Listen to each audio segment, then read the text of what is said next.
அரசியல் வேட்டை நிகழ்ச்சிக்கு உங்களை மீண்டும் சந்திப்பதில் பெரும் மகிழ்ச்சி.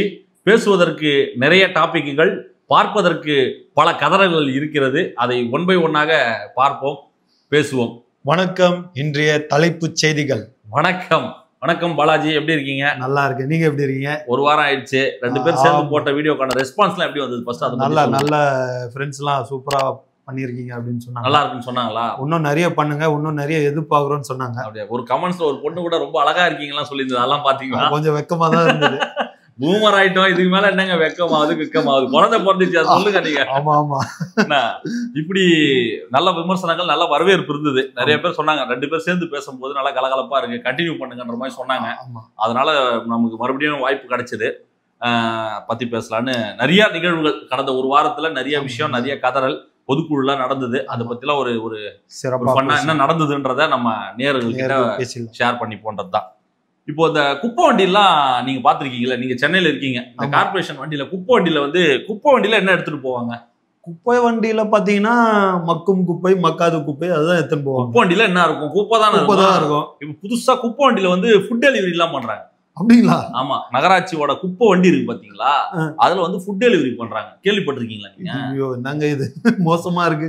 இப்போ அது ரம்லான், அதாவது ரம்ஜான் நிகழ்ச்சிக்காக திமுக சார்பாக ஏதோ ஒரு ஏரியால ஒரு நிகழ்ச்சி ஏற்பாடு பண்ணியிருக்காங்க. அது அந்த ரம்ஜானுக்கு மக்கள் அதை வரக்கூடிய அந்த கலந்துக்கிற மக்களுக்கு ஒரு பாக்ஸ் மாதிரி ஃபுட்டை ப்ரொவைட் பண்றாங்க. இதுல குப்பை வண்டியில அந்த பாக்ஸ் வருது, அதை எடுத்து மக்களுக்கு கொடுக்குறாங்க. அட பாவீங்களா? இல்ல, அந்த வீடியோ பார்த்தோன்னே எனக்கு மிகப்பெரிய ஷாக்கிங். அது என்னடா இது, ஒரு ரம்ஜான் நிகழ்ச்சி, அதுவும் ஒரு கட்சி, அதுவும் ஆளுங்கட்சி ப்ரொவைட் பண்ற ஒரு நிகழ்ச்சி, அதுக்கு போயிட்டு நகராட்சி குப்பை வண்டியிலேயே சாப்பாடு எடுத்துட்டு வரீங்க, வேற வண்டியே கிடைக்கலையா? இஸ்லாமியர்கள்லாம் இதை எப்படிங்க ஏத்துக்கிறாங்க பாருங்களேன். இதை நாங்க சொன்னோம்னா இவங்க ஓட்டுக்காக பேசுறாங்கலாம் சொல்லுவாங்க. குறைந்தபட்ச மனிதாபிமானம் இருக்கிற யாரா இருந்தாலும் அந்த வீடியோ பார்க்க, எந்த ஒரு நிகழ்வா இருந்தாலும் அதுக்கு நான் என்ன கேட்கிறேன், வண்டிக்கா குறை. தமிழ்நாடு அரசு கிட்ட ஒரு வாகனம், ஒரு ஆட்டோ கிடையாதா? ஒரு 200 ரூபா கொடுத்து ஒரு 4 ஆட்டோ அரேஞ்ச் பண்ண மாட்டீங்களா? அந்த நகராட்சி வண்டி, அதுவும் குப்பை வண்டியில் தான் நீங்க ஏற்றி சாப்பாடு தந்துப்பீங்களா? என்னத்த சொல்றது, ரொம்ப பார்த்தோன்னே எனக்கு ரொம்ப மனசு கஷ்டமாயி போச்சு. ஒஸ்டா பண்ணியிருக்காங்க அந்த வேலையை. நல்ல நிகழ்ச்சி, அதை போயிட்டு இந்த மாதிரி பண்ணது ஒரு மிகப்பெரிய வருத்தம். அதாவது இஸ்லாமியர்களுக்கு நாங்க தான் பாதுகாவலர்கள், அவங்களுக்காக போராடக்கூடிய ஒரே கட்சி திமுகன்ற மாதிரி பிரகடனம் எல்லாம் பண்றாங்க இவங்க, அதுவும் தேர்தல் நேரங்கள்ல மட்டும். ஆனா சாப்பாடு கொடுக்கறது பத்தி குப்பை வண்டியில அனுப்புறாங்க. இதை நம்ம சொல்லக்கூடாது. அந்த வீடியோ நான் இப்ப பிளே பண்ணி காட்டுறேன், மக்கள் பார்த்து தெரிஞ்சுக்கிட்டு. நம்ம ஏதோ போய் சொல்றோம், ஓட்டுக்காக உருட்டுறோம்லாம் சொல்லுவாங்க. அந்த வீடியோ நீங்க பாருங்க, நீங்க பார்க்கும்போது அது அவங்களுக்கே தெரிய போகுது. அது இல்லாம இப்போ சமீபத்துல பாத்தீங்களா, திமுக காரங்களோட உருட்டு எல்லாமே எப்படி இருக்குன்னா, சாபம்லாம் விட ஆரம்பிச்சிட்டாங்க. யாரு இந்த பையன், ஒரு பையன் பேசிட்டு இருப்பானே, சிவாஜி கிருஷ்ணமூர்த்தின்னு ஒரு பையன். அந்த பையன் எல்லாம் பாத்தீங்கன்னா மேடை ஏறினாலே சாபம், எங்களை எதிர்த்து அவங்களை வெட்டிடுவோம், குத்திடுவோம், கொலை மிரட்டல். அதாவது அபியூசர்ஸ் எல்லாம் தாண்டி இப்ப கொலை மிரட்டலுக்கு போயிட்டாங்க. இன்னைக்கு மேடையில பாருங்களா, ஆர்எஸ் பாரதி அவர் பாருங்களா, திமுகவை எதிர்த்தால் உங்களுக்கு கல்லறை தான் அப்படின்றாரு. அது ஒருத்தர் கமெண்ட் போட்டிருந்தாரு. என்னங்க அரசியல் பாத்தீங்கன்னா கருத்தியல் ரீதியா எதிர்க்க தைரியம், அதெல்லாம் எங்களுக்கு தெரியாது. கருத்தியல்னா அப்படின்னா என்ன? அபியூஸ் பண்றதுதான் கருத்தியல். அவங்களுக்கு பொறுத்த வரைக்கும் கருத்துனாலே அபியூஸ் பண்றது, அசிங்கமா பேசுறது தான். அதுதான் அவங்கள பொறுத்த வரைக்கும் கருத்தியல். நான் ஒன்னு எழுதி இருந்தேன், நாகரிகமான முறையில நம்ம உங்களை ரிட்டையர்மெண்ட் கொடுத்து வீட்டுக்கு அனுப்புறோம், நாகரிகமான முறையில அரசியல் ரீதியான விமர்சனத்தை நம்ம வச்சா, தனி மனித தாக்குதல், எதிர்த்தவன்லாம் நீங்க டெட் பாடி ஆவான், பீச்சில் படுத்து கிடப்பான் சொல்லிட்டு கல்லறை தான் உங்களுக்குன்னு சொல்றாங்க இவங்க. அததான் நான் எழுத கீழே ஒரு நண்பர் கமெண்ட் பண்ணியிருந்தாரு, திமுக ஆட்சியில நம்ம இருக்கிறத கல்லறையே மேலானதுன்னு சொல்லிட்டு ஒரு கமெண்ட் போட்டு வச்சிருந்தாரு. நல்லா செமையான ஒரு ரிப்ளை கொடுத்து வச்சிருக்காங்க. மக்களோட மனநிலையே அப்படிதான் இருக்கு. 2026 பாத்தீங்கன்னா இவர்களுக்கு ரிட்டையர்மெண்ட் கொடுத்து பாவம்னு சொல்லி ஒரு பென்ஷனும் கொடுத்துடலான்ட்டு தளபதி முடிவு பண்ணிட்டு, அந்த பென்ஷன் மேட்டர் தான் இப்போ ஜாக்டோஜியோ அரசு ஊழியர்கள் போட்டு வெளுத்துக்கிட்டு இருக்காங்க. அதெல்லாம் வேற ஞாபகப்படுத்தி விட்டுறாங்க, அவங்களுக்கு டைவர்ட் பண்ணி வெளியே வந்திருக்காங்க. எனக்கு தெரிஞ்சு இவர்களை நம்ம போராட்டம் பண்ண வேண்டும், எங்களுக்கு பென்ஷன் கொடுங்கன்னு சொல்லிட்டு கதற ஒண்ணு. ஃபர்ஸ்ட் அரசு ஊழியர்களுக்கு கொடுக்க சொல்லுங்க. அந்த அவர்களுக்கு நம்ம தளபதி கொடுத்துருவோம். பழைய ஓய்வூதிய திட்டத்தை தேர்தலுக்கு முன்னாடி வாக்குறுதியில சொன்னாங்க. என்ன சொன்னாங்க? நாங்க ஆட்சிக்கு வந்தா பழைய ஓய்வூதிய திட்டத்தை நாங்க நிறைவேற்றுவோம், ஜாக்டோஜியோ அமைப்பினர் ஆசிரியர்களுக்கு நாங்க ஆதரவு கொடுப்போம் சொல்லி பேசினாங்கல்ல. 4 வருஷம் ஆயிடுச்சு இல்ல, என்ன பண்ணீங்க? 4 வருஷத்துல எத்தனை போராட்டங்கள், எத்தனை பேரு போராடாத நாள் ஒண்ணு சொல்லுங்களேன் பார்க்கலாம். ஆசிரியர்கள், செவிலியர்கள், சட்டம் ஒழுங்கு பிரச்சனை, பெண்களுக்கு எதிரான பாலியல் துன்புறுத்தல்கள் சொல்லி தமிழ்நாடுல கடந்த 4 ஆண்டுகள்ல எவ்வளவு போராட்டங்கள். அதை தொடர்ந்து கடந்த 2 மாதங்கள்ல எத்தனை கொலைகள், எத்தனை சான்ஸ், அதாவது செயின் ஸ்நாச்சிங், வழிப்பறி. ஒரு நாளைக்கு 8 ஒரே காலையில 1 ஹவர்ல பாத்தீங்கன்னா 8 செயின் ஸ்நாச்சிங் நடந்திருக்கு. அப்படி வந்து பிளான் போட்டு பண்ற அளவுக்கு தமிழ்நாடு ரொம்ப வசதியா இருக்குன்னா அப்ப என்ன அழகுல ஆட்சி பண்ணிட்டு இருக்கீங்க நீங்க? ஒரு சிசிடிவி கேமரா இருக்கா இல்லையா என்னன்னே தெரியல. ஏங்க அதெல்லாம் இருந்தும் பயம் மாட்டேதுங்க. ஏங்க எல்லாமே இருக்குங்க. போலீஸ் இருக்கு, சிசிடிவி கேமரா இருக்கு, எல்லாமே இருக்கு. கை உடைக்கிறாங்க, கால் உடைக்கிறாங்க, வழிக்கு வீடுறாங்க, எல்லாம் ஓகே. திரும்ப ஏன் பண்றான் அது? அவன் எங்கிருந்து அந்த தைரியம் வருது அவனுக்கு? சட்டத்தை போயிட்டு திருத்தணும். அதெல்லாம் நம்ம சொல்லி பிரயோஜனம் கிடையாது. அது திமுக ஆட்சினாலே வந்து சாபக்கேடு தமிழ்நாட்டு மக்களுக்கு. இதை நம்ம எதனா சொன்னோன்னு வச்சுங்களேன், சின்ன பசங்க நீங்க பேசலாமான்னு. புரியுதுங்களா? உங்களுக்கு என்ன தெரியும் அரசியல்? இவங்களை அப்படியே கரைச்சி குடிச்சு, அதாவது ஆபாசத்துல பேசி ஆபாசமாவே வளர்ந்த கட்சி அது. இவங்க வந்து நம்மளை பார்த்து வந்து சின்ன பசங்க. 75 வருஷம் முன்னாடி அண்ணா ஆரம்பிக்கும் போது யாரை வச்சு ஆரம்பிச்சாரு? இதே சின்ன பசங்க வச்சுதான் கட்சியை ஆரம்பிச்சாரு. அல்ல இப்போ இவங்க என்ன சொல்றாங்கன்னா, எங்க தளபதி நான் என்ன சொல்லியிருக்காரு, நாகரிகமா டீசெண்டா பதில் சொல்லுங்கன்னு சொன்னதுனால நம்ம பசங்க சொன்னாங்க, ப்ரோ இந்த ஆளுங்களுக்கு எல்லாம் வந்து இந்த அளவு அசிங்கமா விமர்சனம் பண்ணலாம், ஏதோ அவங்க கலாய்க்கிறாங்க, ட்ரோல் பண்றாங்கன்னா ஓகே, கொலை மிரட்டெல்லாம் விடுறாங்க, நீங்க பார்த்து அமைதியா இருக்கீங்களே, தளபதி பத்தி தப்பா பேசுறாங்க, நம்ம திருப்பி பேசுறதுக்கு நமக்கு 2 நிமிஷம் ஆகாது, இறங்கி அடிக்கலாம். அதாவது அது நாய் கொலைக்குதுன்றதுக்காண்டி அந்த நாய்க்கு நம்ம பதில் சொல்லணுமா? மழையை பார்த்து நாய் கொலைக்குதுன்னு சொல்லிட்டு போயிட்டே இருக்க வேண்டியதுதான். இப்போ நம்ம ரோட்ல நடந்து போறோம், இப்போ நைட்டு நீங்க வரும்போது இப்போ என்ன டைம், ஒரு மணி 10 மணி 10:30 மணி, வண்டியில் நம்ம வரோம், வண்டியில வரும்போது பின்னாடி நான் நாய் தொத்தின்னு வருது, சிவாஜி கிருஷ்ணமூர்த்தி எல்லாம். ஆனா நம்ம வண்டி ஓட்டும் போது தொத்தின்னு வருதுல அந்த நாய், வண்டி நிறுத்தி திரும்பி பாருங்களா, வராது அது. புரியுதுங்களா? அந்த நாய் தான் சிவாஜி கிருஷ்ணமூர்த்தி. அதுக்கெல்லாம் நம்ம போய் சொல்லலாமா? அப்படியெல்லாம் வந்து நம்ம நாயின்னு சொல்லி நாய் அசிங்கப்படுத்துறீங்க. அது நன்றி உள்ள ஜீவன். அதெல்லாம் கரடி பண்ணி அந்த மாதிரி ஏதாவது சொல்லலாமா? அதெல்லாம் கூட பாருங்க, விலங்குகளை நீங்க அது கூட கம்பேரே பண்ணாதீங்க. இதெல்லாம் வந்து அதுக்கு அதுக்கும் மேல நம்ம அந்த லெவலுக்கு எல்லாம் போயிட்டு இவங்களை அசிங்கப்படுத்த கூடாது. நம்மளும் வேணாம், பொறுத்து போலாம். எதுக்கு இவங்க எல்லாம் நம்ம ஆக்கப்பூர்வமான அரசியல் பேசலாம், பப்ளிக் இஷ்யூவை பத்தி பேசலாம், நாட்டுல தொடர்ந்து நடக்கக்கூடிய இந்த பிரச்சனைகளை பத்தி பேசலாம்னு பார்த்தா இவங்க நம்மள டைவர்ட் பண்ற வேலை. இந்த சினிமால வந்து தளபதி வந்து நடிகைகள் இது பண்றாரு, அதை பண்றாருன்னு ஒருத்தர் பேசினாரு. போன வாரம் தான் பேசுறேன், போன வாரம் பேசுறேன், இந்த வாரம் மனுஷன் தூக்க போறாங்களா அண்ணாமலையா? இன்னொன்னு பேச்சுவார்த்தை போயிட்டு இருக்குது. அமர் பிரசாத் ரெட்டி தான் மாநில தலைவர் ஆக போறாருன்னு அவரே சொல்லிக்கிறாரு. கூடயே இருந்த செவ்வால முடிச்சு விட்டாரு. எல்லாரும் சேர்ந்து பரமா முடிச்சு விட்டு வேலையை பார்த்துட்டேன். நீ மாடா அத மாதிரி இன்னும் எத்தனை வருஷம் தான் உன் குடும்பத்துக்கே நான் உழைக்கிறது. அண்ணாமலை வந்து அவரும் என்னவோ உருண்டு பிறண்டு பார்த்தாரு. எடப்பாடி சும்மா கெத்தா நின்னு அவர் இருந்தா கூட்டணி வரமாட்டேன்னு சொல்லி அமித்ஷா கிட்ட பேசி ஜண்டா கிட்ட பேசி முடிச்சு விட்டார்ல. இன்னைக்கு எடப்பாடி மாசா நிக்கிறாரு முன்னாடி. ஏதோ ஒண்ணு உருப்படாம போகுது 2 கட்சின்னு வச்சுங்களேன். அது நமக்கு ஒரு, ஏன்னா இவங்க பண்ற திட்டங்கள், இவங்களோட அந்த இவங்க செய்யறது எல்லாமே நமக்கு சாதகமா இருக்கு. ஆமா, இவங்க பண்றது எல்லாமே நமக்கு சாதகமா அமைறதுனால அதெல்லாம் பார்க்கறதுக்கு ரொம்ப மகிழ்ச்சியாவே இருக்கு. அது இல்லாம இப்போ 2 நாள் முன்னாடி ஒரு கருத்து கணிப்பு வந்து சி ஓட்டர்ஸ் கருத்து. அதுல பாத்தீங்கன்னா தளபதி அவர்கள் பாத்தீங்கன்னா 18% கிட்ட 10 கோடி ரூபாய் காசு கொடுத்தாங்க இது போடுறதுக்கு. 2வது இடம் கொடுக்குறது அதை பார்த்தேன் 10 கோடி. அப்போ நீ பார்த்த 100 கோடி நீ பார்த்த 100 கோடி இந்த மாதிரி சி ஓட்டர்ஸ். அது வந்து சி ஓட்டர்ஸ்ன்றது வந்து சென்ட்ரல்ல இருக்கக்கூடிய ஒரு ஊடகம், அது வடக்கு ஊடகம். அதுவும் இங்க தமிழ்நாட்டுல நடத்தக்கூடிய கருத்து கணிப்பு எல்லாம் கிடையாது. அது வடக்கு ஊடகம். அது பல தேர்தல்கள் வந்து கருத்து கணிப்பு எல்லாம் சொல்லியிருக்கு. கிட்டத்தட்ட க்ளோஸ் டு ஹார்ட். அதை விட விடுங்க, துக்ளக் பத்திரிகையில இருக்கக்கூடியவரே வந்து இன்னைக்கு பேசுறாரு கிட்டத்தட்ட 19-20% இருக்குன்றது வந்து இப்போ தேர்தலுக்கு 10 மாசத்துக்கு முன்னாடி களத்துல இறங்கறதுக்கு முன்னாடியே கிட்டத்தட்ட வந்து அந்த 20% ஓட்டு இருக்கிறதா வந்து எதிரணியில இருக்கக்கூடியவர்களே, சங்கி ஊடகங்கள் சங்கிகளே வந்து சொல்றாங்கன்னும் போது இவங்க சொல்றதெல்லாம் நமக்கு ஓரளவு மகிழ்ச்சியா இருந்தாலும் பெரிய பதட்டத்தை உருவாக்கி. அது யாருக்கு பதட்டத்தை உருவாக்குது? அப்பாவுக்கு. அப்பா இவரு என்னென்னவோ பண்ணி பாக்குறாரு. அதாவது நிறைய காக்காக்கெல்லாம் வந்து தீனி வைக்கிறாரு, தண்ணி வைக்கிறாரு. உனக்கு நாங்க எங்களுக்கே வந்து பாக்குறேன், நாங்கெல்லாம் ஓட்டா போட போறோன்னு அந்த பறவையோட மெயின் வாய்ஸ் எல்லாம் வச்சு மீன் போடுறாங்க. 1000 ரூபாய் கொடுக்குறோம்ன்றாங்க. சும்மா இல்ல, அந்த கருத்து கணிப்புகள்லாம் வந்து தலைவன் களத்துக்கு வருவதற்கு முன்பே வந்து இந்த அளவுக்கான ஒரு ஆதரவு. கிட்டத்தட்ட 90 லட்சத்துக்கு மேல உறுப்பினர்களே வந்து அபிஷியலா ஜாயின் பண்ணியிருக்காங்க நம்ம கட்சியில. 1 கோடி வாக்காளர்கள் கிட்ட இருக்காங்க. நானும் வந்து சமீபத்துல நான் சந்திக்கிறக்கூடிய அதாவது அந்த ஜெனரல் பப்ளிக்னு சொல்லுவாங்க இல்லையா, என் வீட்டுல 5 ஓட்டுப்பா, என் வீட்டுல 6 ஓட்டுப்பா, என் வீட்டுல 8 ஓட்டுப்பா, தளபதி விஜய்க்கு தான் விஜய் சொல்றாங்க. இவர்கள் நினைப்பதை விட பல மடங்கு வந்து தளபதிக்கு வந்து களத்துல வந்து மக்களோட ஆதரவு இருக்கு. இன்னும் களத்துக்கு அவர் வரல. வந்து சந்தித்த முதல் கிழமையே பரந்தூர் மக்கள் பிரச்சனைக்காக தான், விமானம் அந்த பிரச்சனைக்காக தான் போய் சந்திச்சாரு. இன்னும் வந்து களத்துக்கு வந்து தளபதி வந்து தமிழ்நாடு முழுக்க சுற்றுப்பயணம் மேற்கொண்டாருன்னா திமுக 2வது இடம் தள்ளப்படும். சொல்ல முடியாது, 3வது இடத்துக்கு கூட போலாம். அண்ணன் திருமா அவர்கள் வந்து ஒரு மேடையில பேசியிருந்தாரு. 2வது இடத்திற்குத்தான் போட்டி, அண்ணா திமுகவிற்கும் தாவேகாவுக்கும் போட்டி. அவர் வந்து சும்மா இப்படி தாங்குறாரு திமுகவை, எப்படியே இப்படி தாங்குறாரு. ஒரு அனுமார் சஞ்சீவ் மலையை தூக்கி நிக்கிற அந்த செந்தில் ஒரு படத்துல மலையை தூக்க போறேன் ஓடியாங்கன்னு கூப்பிடுவாரு. எப்படா தூக்க நீங்க எல்லாம் தூக்கி தாங்கால வைங்கன்னு வருவார்.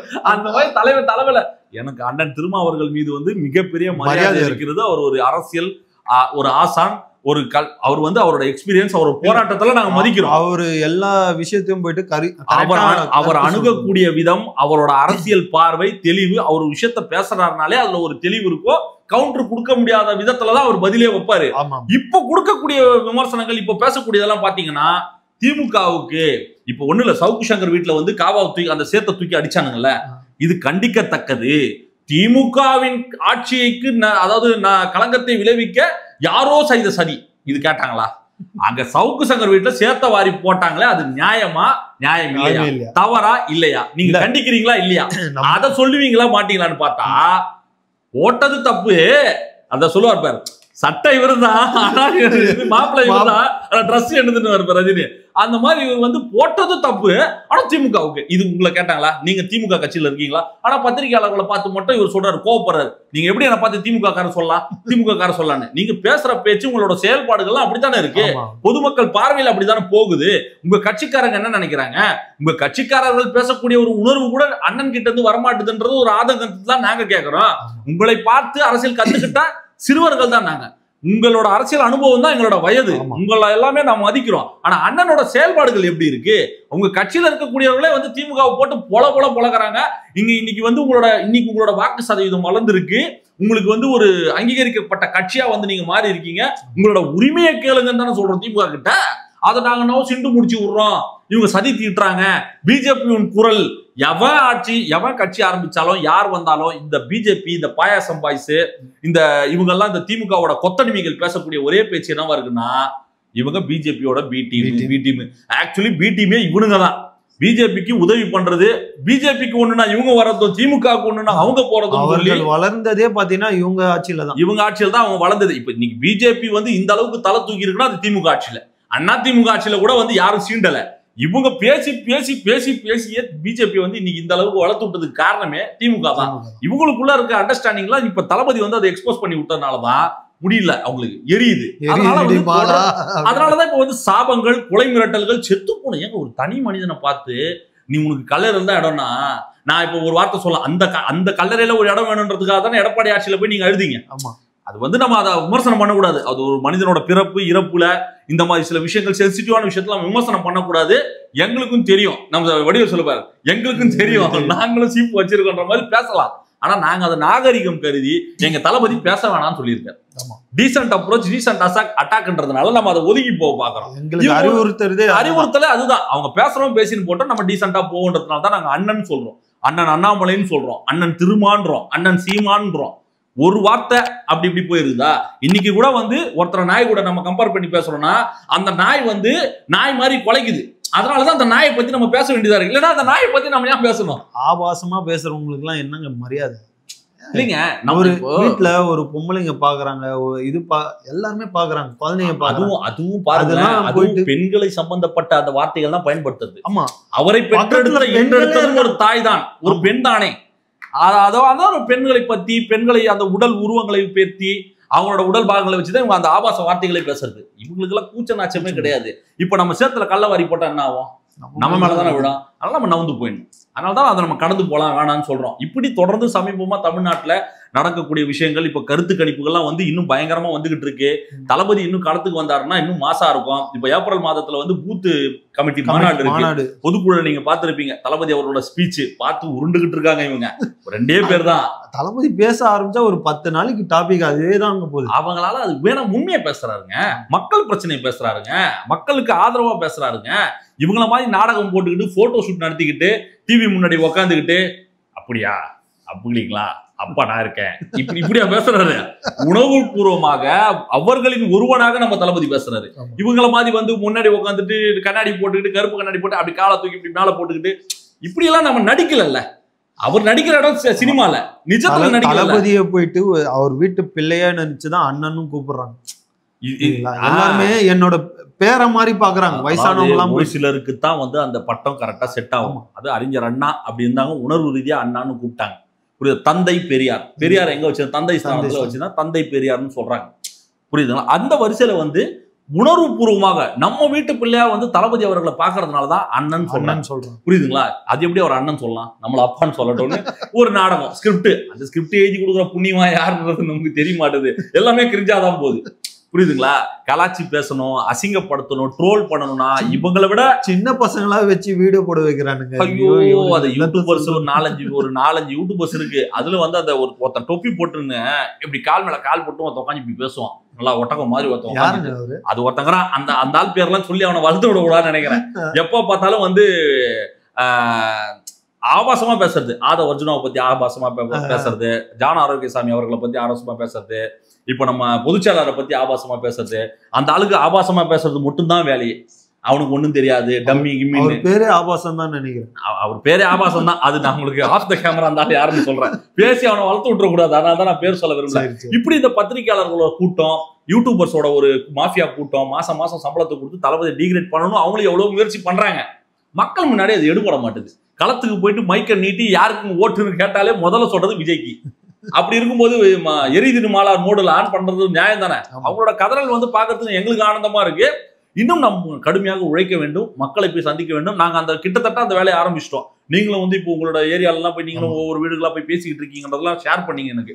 அது தொடர்ந்து பண்ணுங்க, களத்துக்கு போங்க, மக்களை சந்திக்கணும். நானும் வந்து என் சர்க்கிள்ல என்னால் முடிந்த அளவுக்கு வந்து அந்த வாக்குகளை திமுக நிறைய பேர் சொல்றாங்க, நான் திமுக தாங்க ஓட்டு போட்டேன், இந்த வாட்டி நாங்க வந்து தளபதி விஜய்க்கு தான் ஓட்டு போட போறோம், தம்பிக்கு தான் ஓட்டு போட போறோம்ன்றதெல்லாம் சொல்றது கேட்கும்போது மிகப்பெரிய மகிழ்ச்சியாக இருக்கு.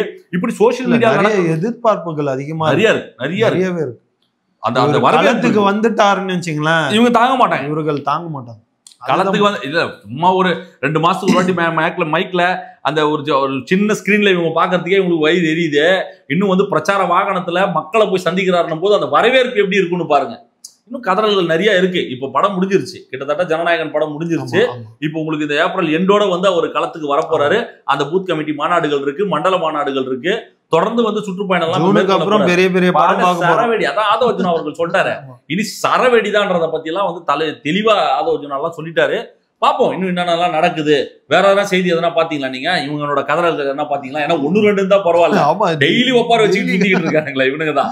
திமுகனாலே இப்போ வந்து பத்திரிகையாளர் ஒரு சிலர் ஜெனுனா பேசுறவங்க எல்லாம் இருக்காங்க. அவங்க எல்லாம் வந்து தெளிவா சொல்லிட்டாங்க, இவங்களுக்கு தூக்கம் போயிடுச்சு. திமுக தூக்கம் எழுந்து 1 வருடம் ஆகிறது. எப்படின்னா கட்சி ஆரம்பிக்கிறேன்னு தளபதி அனௌன்ஸ் பண்ணாரு பாருங்க. அப்போத்துல இருந்து இப்போ வரைக்கும் திமுக வந்து தூக்கம். இவர்கள் வைக்கும் ஒரு கேள்விகள் என்னன்னா, தளபதி விஜய் அவர்கள் எத்தனை போராட்டம் பண்ணியிருக்காரு, எத்தனை மக்களை போய் சந்திச்சிருக்காரு அப்படின்னு எனக்கு என்னன்னா விளக்கம் கொடுத்துட்டோங்க. எனக்கு என்ன பதில் சொல்லணும் தோணுதுன்னா, இப்படி கேக்குறவங்க எல்லாம் போயிட்டு துணை முதலமைச்சர் எத்தனை பேர் கேள்வி கேட்டீங்க, எத்தனை போராட்டம் பண்ணாரு, கேட்க மாட்டாங்க. கேப்டன் விஜயகாந்த் சொல்லுவாரு, நீங்க கேட்க மாட்டீங்களா தூணு துப்புவாரு பாரு. அந்த மாதிரி தோத்துட்டே இருக்கீங்களான்ற மாதிரி இவங்க வந்து நம்மளை பார்த்தா கேள்வி கேட்பாங்களே தவிர, நீங்க யாருக்கு ஓட்டு போட்டீங்க, ஆளும் கட்சி யாரு, அவங்கள பார்த்து ஓட்டு போடுங்க, அவங்கள பார்த்து கேள்வி கேளுங்க. ஓட்டு போட்டவனு கிட்ட தான் நாங்க கேள்வி கேட்கணும். அதுவும் முக்கியமா ஒரு அண்டாவாய் இருப்பாரு செந்தில் அப்படின்ட்டு. அண்டா, ஐயோ யாரு அந்த பரோட்டா வீச்சு செந்தில், வேல் வீச்சு இல்ல பரோட்டா வீச்சு. ஐயோ சொம்பு கிடையாதா இவரு, அண்டா இவரு என்னென்ன விளக்கம் கொடுக்குறாரு தெரியுமாங்க? ஏங்க முட்டு கொடுக்கலாங்க, புரியுதுங்களா? இவர் வந்து முட்டுக்கெல்லாம் பிறந்த முட்டேஸ்வரன் மாதிரி பயங்கர முட்டு கொடுக்கறது தான் வந்து சத்தியமா முடியல. இதெல்லாம் வந்து என்ன இது எங்க மனசாட்சி இல்லைங்களாங்க? ஒரு வாதம் வைக்கிறோம்னா வந்து அநியாயத்துக்கு பேட்டியில பிஜேபிக்காரன் ஒருத்தங்கிட்ட மாட்டினார் போல கத்துக்கிட்டா இருக்காரு, நான் ஒத்துக்க மாட்டேன், அனுமதிக்க மாட்டேன், முடியாது. என்ன கத்து இல்ல இவங்களோட இன்னொன்னு பாத்தீங்கன்னா, சன் டிவி அந்த ஒரு சில கொத்தடி சேனல்லாம் பாத்தீங்கன்னா அங்கீகரிக்கப்படாதவர்களை பாத்தீங்கன்னா போய் உட்கார வச்சிடறாங்க. தாவேகா ஆதரவு. இவங்க என்ன பிளான் பண்றானுங்களா, இந்த அப்பாராவ் சுப்பாராவ் அந்த 2 பேர்ல ஒருத்தனை ஃபர்ஸ்ட் ஹையர் பண்ணிடுறது. அதுக்கப்புறம் பத்திரிகையாளர் சைட்ல இருந்து வந்து திமுக ஆதரவாளரா ஒருத்தர் ஹையர் பண்ணிடுறது. பிரகாஷ் அந்த மாதிரி பிரியன் இந்த மாதிரி நிறைய பேர் இருக்காங்க. அந்த மாதிரி 2 பேர் தூக்கி உள்ள போட்டுறது. இன்னொரு வந்து திமுகவோட ஆதரவு மனப்பான்மையில இருக்க ஒருத்தர் 4 பேர் மொத்தமே பாத்தீங்கன்னா விசிகால இருந்து ஒருத்தர் விசிகான திமுக தானே அதுதான். அப்படி வந்து அவங்கள்ட்ட இருந்து ஒருத்தர் ஆங்கர் மொத்தம் 5 பேர் 4 பேரை போட்டு ஒரே ஒரு தாவே காக்காங்க.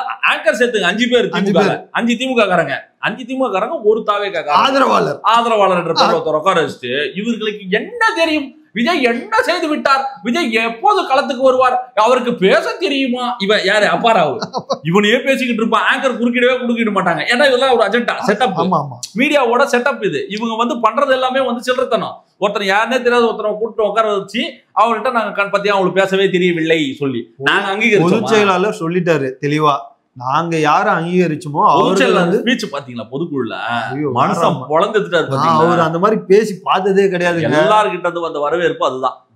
ஒரு ஆனந்த் சார் கிட்ட இருந்து இப்படி ஒரு டிரான்ஸ்ஃபர்மேஷனா இன்னைக்கு கலாய்ப்பாங்களா அவரை? இல்ல இன்னொன்னு என்னன்னா நல்லா பேசிட்டு இருந்தாரு. ஒரு விஷயம் வந்து சொன்னாரு, அது பலூன் இந்த மாதிரி இதாயிடுச்சு, போலீஸ்காரங்க எடுத்துட்டு போயிட்டாங்க, எனக்கு வாங்கி கொடுங்க அப்படின்னா அதுக்கு விமர்சனம் வச்சாங்க. சரி ஒண்ணு நான் உன்ட்ட அந்த பலூன் மேட்டருக்கு வரேன். சிம்பிளா ஒண்ணு சொல்றேன். ஒரு பலூன் பறக்க ஒண்ணுன்னா, ஒரு பேனர் வைக்கணும்னா, ஒரு போராட்டம் நடத்தணும்னா அனுமதி வாங்கலாமா வாங்கக்கூடாதா? அனுமதி வாங்கி தானே அது பண்ணணும். இவங்க அனுமதி வாங்கலன்னே வச்சுப்போமே, ஒரு பேச்சுக்கு ஒரு வாதத்துக்கு வாங்கலன்னு வச்சுப்போம். பலூன் ஏத்துறாங்க, பா நீங்க அனுமதி வாங்கல, பலூன் கைட்டிடுங்கப்பா, அவ்வளவுதானே பண்ணணும். அதானே உங்க வேலை. கைட்டி வச்சிருங்க, திரும்ப ஏத்தக்கூடாது, திரும்ப ஏத்தனா எடுத்துன்னு போயிடுவோம், இதானங்க சொல்லணும். நீங்க ஏத்தக்கூடாதுன்னு சொல்லிட்டு அந்த பலூன் உங்களை யார் எடுத்துன்னு போக சொன்னாங்க? அண்ணன் உதயநிதி விளையாடுறதுக்காக எடுத்துன்னு போயிருக்காரு. அதான் சொன்னாரு, உங்க அப்பா கிட்ட போய் பலூன் கேட்க வேண்டியதானே, எங்க கிட்ட வந்து கேக்குறீங்கன்னு சொல்லி. ஏங்க அந்த பலூனுக்கான செலவு எவ்வளவு தெரியுமா? 75,000 ரூபாய் அந்த பலூன் பறக்க விட்டதுக்கான செலவு. அந்த நிகழ்ச்சி நிரல் அதுக்கான செலவு எல்லாம் பல தனி. அதெல்லாம் ஒரு விளம்பரம். அதெல்லாம் வந்து ஒரு தலைவன் மீது இருக்கக்கூடிய பிரியத்துல அதை ப்ரமோட் பண்றதுக்கு அந்த ஒரு பொதுக்குழு, முதல் பொதுக்குழு நடக்குது. அண்ணன் தாமு மாவட்ட செயலாளர் இருக்கக்கூடிய தொகுதியில அது நடக்குதுன்னும் போது அவர் வந்து பண்றாரு ஒரு விஷயத்த, அது மக்கள் பார்வையில படணும், அது ஒரு ப்ரொமோஷன் மெட்டீரியலா அது பயன்படுத்துறாரு. பர்மிஷன் வாங்கலன்னு சொல்றியா, சரி ஓகே கைட்டுங்கன்னு சொல்லிட்டா முடிஞ்சு போச்சு. அதையே எடுத்துன்னு போறீங்க. 75,000 ரூபாய் செலவு பண்ணிருக்காரு, நீ கொடுப்பியா? இது விடுங்க. நாங்க இப்போ நேத்து ஒரு நீர்மோர் பந்தல ஓபன் பண்ணோம். நம்ம மாவட்ட செயலாளர் திரு திலீப் குமார் வந்தாரு. வரத்துக்கு முன்னாடி நாங்க பட்ட அவஸ்தை இருக்கு. இங்க இருந்து இங்க மாத்து, இங்க இருந்து இங்க மாத்து பண்ண போறது ஒரு 1 hour ப்ரோக்ராம் தாங்க. போலீஸ் வந்து நிறைய ரெஸ்ட்ரிக்ஷன்ஸ் கொடுக்குறாங்க. பண்ற ஒரு நல்ல விஷயத்த கூட விலையில்லா விருந்தகத்தையும் நடத்தக்கூடாதுன்றாங்க. பல மாவட்டங்கள்ல வந்து கடந்த 4 வருடங்களாக சிறப்பா நடந்துகிட்டு வர விலையில்லா விருதுகளே வந்து அந்த வாடகைக்கு இருக்கக்கூடிய அந்த பில்டிங், அந்த கடைகள் எல்லாமே வந்து எடுக்கணும், நீங்க காலி பண்ணுங்க, இங்க மக்கள் கூடுறாங்க. என்ன காலையில 7 மணி 8 மணிக்கு வந்து வயதானவர்கள் ஒரு 300 பேர் அதை சாப்பிடுறாங்க. அதை பொறுக்கலையா உங்களுக்கு? அதை பொறுக்கலையா? அதுக்கு முன்னாடி பாத்தீங்கன்னா டிஎம்கே ஏடிஎம்கே போயிட்டு தண்ணீர் பந்தல் வச்சிருக்காங்க எல்லாத்துக்கும். அதாவதுங்க இப்படித்தான் எம்ஜிஆருக்கும் இருக்கு, இப்படித்தான் திமுக வந்து எம்ஜிஆர் அவர்களுக்கும் வந்து நெருக்கடி கொடுத்தாங்க. அவர் எப்படி வளர்ந்து வந்தார்? இவர்கள் என்ன நினைச்சிருக்காங்கன்னா கமல் மாதிரி ஈஸியா அடிச்சிடலாம் இவரை அப்படின்னு நினைச்சு. வாய்ப்பு இல்ல ராஜா, வாய்ப்பு இல்ல. இவங்க நினைச்சிட்டு இருக்காங்க ரொம்ப. அவங்க என்னன்னா இப்படி ஆபாசமா பேசி கமல் அவர்கள் போயிட்டு நல்ல பேச்சாளர், நல்ல நடிகர், அதெல்லாம் போயிட்டு நம்ம பக்கம் போக வேண்டியது. ஆனா என்னன்னா அவரை தளபதியை பார்த்த மாதிரி மக்கள் போயிட்டு கமலை பார்க்கல. ஒரு மாற்றத்திற்காக தான் 2019 4% ஓட்டு வாங்கினாரு. அது போயிட்டு என்ன சொல்றாங்கன்னா ரசிகர்கள் எல்லாம் ஓட்டா மாறாது வேற கமல் வேற விமர்சனம் வைக்கிறாரு. அது ரசிகர்களோட வாக்குகள் மாறுதா இல்லையான்றத வந்து 26 வந்து தமிழ்நாட்டுக்கே தெரியும், பல பேருக்கு தெரிய போகுது, ப்ரூவ் பண்ண போறாருன்னு வச்சுங்களேன். நான் என்ன சொல்ல வரேன்னா, நீங்க மற்றவர்களை பார்க்கிற மாதிரி தளபதியை பார்க்காதீங்க தான் நான் பதிவு செய்ய விரும்புறோம். அது வந்து நம்ம உறுதியா சொல்லிக்கலாம். நிறைய விஷயங்கள் நம்ம பேசிட்டோம் நினைக்கிறேன். பல விஷயங்கள் பேசிட்டோம். ரொம்ப நேரம் மொக்க போட விரும்பல. ஏன்னா நான் அவங்களோட நேரம் போனான நேரம் அதை ஒதுக்கி மக்கள் பாக்குறாங்கன்னா அவங்களுக்கு நம்ம ரெஸ்பெக்ட் பண்ணணும். அதனால சப்ஸ்கிரைப் பண்ணிட்டு, லைக் பண்ணிட்டு, வீடியோ ஷேர் பண்ணிட்டு நீங்க பாருங்க. தொடர்ந்து இந்த நிகழ்ச்சிக்கு உங்களோட ஆதரவு வேணும் எங்களுக்கு. வேற என்ன சொல்றீங்க? நிகழ்ச்சி எப்படி போச்சுன்னு கமெண்ட்ஸ்ல சொல்லுங்க. எப்படி இது, எதனா நிறை குறைகள், வேற ஏதாவது மாத்தணுமா, ஏதாவது பேசணுமான்றது உங்களோட கேள்விகள். இதை பத்தி கொஞ்சம் பேசுங்க, அதை பத்தி பேசுங்கன்ற மாதிரி உங்களோட கேள்விகள் எதுவாக இருந்தாலும் நீங்க கமெண்ட்ஸ் பாக்ஸ்ல தெரிவிக்கலாம். அது அடுத்த நிகழ்ச்சியில வந்து அதை பத்தி பேசி நம்ம பாயிண்ட் அவுட் பண்ணி நம்ம அதை பத்தி பேச விரும்பலாம். மற்றபடி தளபதி 2026 நிச்சயம் ஜெயிப்பார் என்பதை அமைக்க போறது உறுதி என்பதை சொல்லிவிட்டு இந்த நிகழ்ச்சியை இத்துடன் நிறைவு செய்கிறோம். நன்றி, வணக்கம்.